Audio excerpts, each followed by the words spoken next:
Robert F. Kennedy came to Augusta to talk about issues impacting Americans across the country.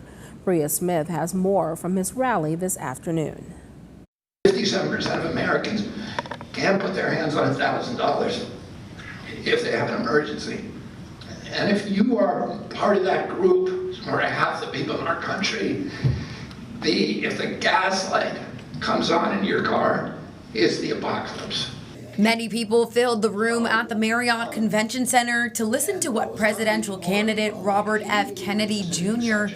had to say just days after announcing he's running on an independent ticket. My parents always told me that people like politicians or people just like up there in influence, knowing the cost of bread at the grocery store is definitely, if they know the cost of bread, then they know people's struggles.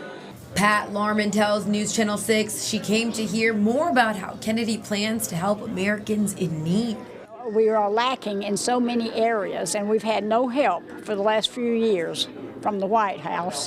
I think Mr. Kennedy will bring a much needed change.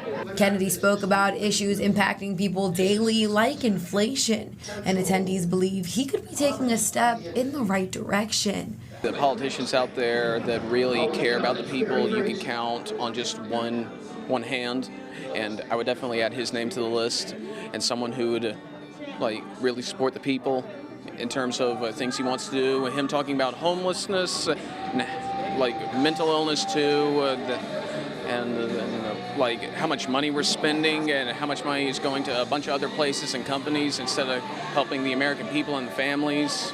At the end of the day, supporters say they want a leader who will get the job done and restore American soil. I was very anxious to see Mr. Kennedy. I voted for his brother, for his uncle, back in the early 60s. I'm telling my age, but it's time we had a change. America needs a change, and I think Bobby Kennedy will be that change. In Augusta, Bria Smith, WJBF, News Channel 6.